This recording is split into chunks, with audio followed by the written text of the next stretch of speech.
J'ai eu la merveilleuse idée de commencer à partager avec vous la lecture de livres liés à la communauté et à la descendance africaine. Cette initiative vient d'un triste constat du manque, je dirais même d'absence totale de l'homme noir en tant que personne dans les programmes scolaires, autant en Europe que dans beaucoup de pays d'Afrique.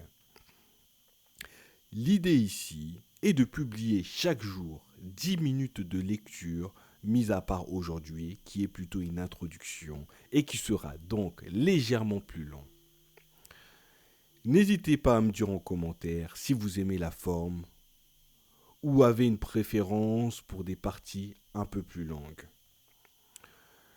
Je vais donc commencer la lecture avec le célèbre livre Les damnés de la Terre, qui a été écrit par l'incontournable psychiatre de la colonisation, Frantz Fanon, que je vais commencer par introduire de façon très brève avant de commencer la lecture. Frantz Fanon fait partie des auteurs pionniers noirs qui ont décrit sur papier l'aspect psychologique du processus de décolonisation. Il fait partie des auteurs noirs qui aboutissent au triste constat que, face à la violence atroce et sans cesse du colon, il est tout simplement impossible de considérer la voie pacifique. Frantz Fanon est donc né en 1925, le 20 juillet. Psychiatre et essayiste, il combat toute forme d'aliénation jusqu'à sa mort à 36 ans en 1961. Il avait attrapé une leucémie. Pendant plusieurs années, il a cherché à analyser les conséquences de la colonisation à la fois sur le colon et sur le colonisé. Son parcours commence à 17 ans, lorsqu'il s'engage à l'armée. À cette époque, la philosophie de Fanon reposait sur ce qu'on appelle la pensée universelle. Cependant, Fanon perd toute illusion, car malgré qu'il a été prêt à sacrifier sa vie pendant la guerre en 1943, il est rejeté, humilié, à cause de sa couleur de peau. Il écrit alors son premier livre à 24 ans, Peau noire, masque blanc, où il témoigne. Fanon a influencé beaucoup de personnalités telles que les Black Panthers, les combattants palestiniens, jusqu'à les militants anti-apartheid de l'Afrique du Sud. Son livre, Les damnés de la Terre, que je vais lire ici, présente les mécanismes de violence de la décolonisation, l'aliénation, l'humiliation, l'exploitation du peuple et les cultures indigènes. Dans Les damnés de la Terre, Fanon insiste sur l'analyse des traumatismes coloniaux passés pour expliquer l'état psychologique, émotionnel et physique des générations à ce jour. Il affirme que plusieurs troubles à ce jour sont le résultat des traumatismes coloniaux d'autrefois. Je vais donc m'arrêter là pour la présentation de l'auteur.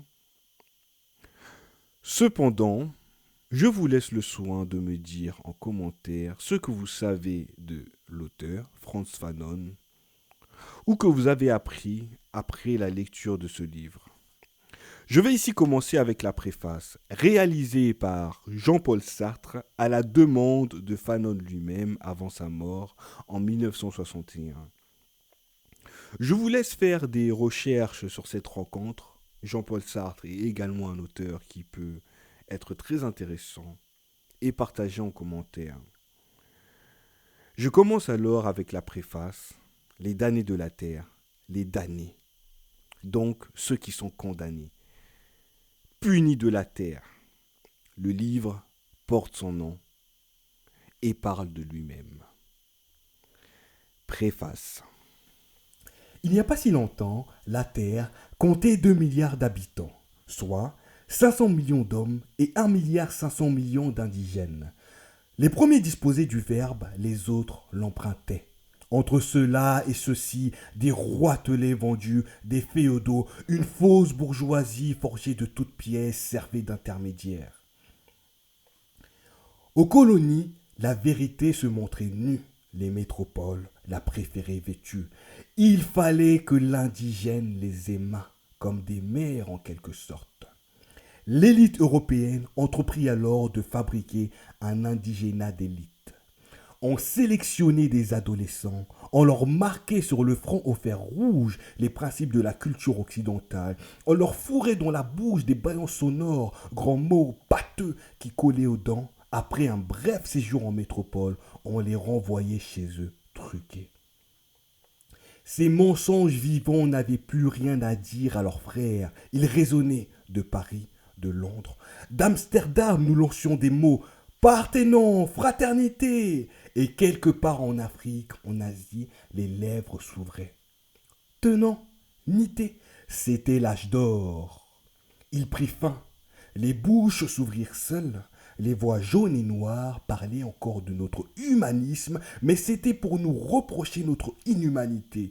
Nous écoutions sans déplaisir ces courtois exposés d'amertume. D'abord, ce fut un émerveillement fier. Comment? Ils causent tout seuls. Voyez tout ce que nous avons fait d'eux. Nous ne doutions pas qu'ils acceptassent notre idéal, puisqu'ils nous accusaient de n'y être pas fidèles. Pour le coup, l'Europe crut à sa mission. Elle avait hellénisé les Asiatiques, créé cette espèce nouvelle de nègres gréco-latins. Nous ajoutions, tout à fait entre nous, pratique, et puis laissons-les gueuler, ça les soulage. Chien qui aboie ne mord pas. Une autre génération vint qui déplaça la question. Ces écrivains, ces poètes, avec une incroyable patience, essayèrent de nous expliquer que nos valeurs collaient mal avec la vérité de leur vie, qu'ils ne pouvaient ni tout à fait les rejeter, ni les assimiler. En gros, cela voulait dire « Vous faites de nous des monstres, votre humanisme nous prétend universel et vos pratiques racistes nous particularisent. » Nous les écoutions, très décontractés. Les administrateurs coloniaux ne sont pas payés pour l'irréel. Aussi bien le lisent-ils peu, mais ils n'ont pas besoin de ce philosophe pour savoir que les consciences malheureuses sont paîtres dans leurs contradictions. Efficacité nulle. Donc, perpétuons leur malheur. Il n'en sortira que du vent. S'il n'y avait, nous disaient les experts, l'ombre d'une revendication dans leurs gémissements, ce serait celle de l'intégration. Pas question de l'accorder, bien entendu. On eût ruiné le système qui repose, comme vous savez, sur la surexploitation. Mais il suffirait de tenir devant leurs yeux cette carotte, ils galoperaient. Quant à se révolter, nous étions bien tranquilles. Quel indigène conscience on irait massacrer les beaux fils de l'Europe, à seule fin de devenir européens comme eux? Bref, nous encouragions ces mélancolies, et nous trouvâmes pas mauvais, une fois, de décerner le prix Goncourt à un nègre. C'était avant 39. 1961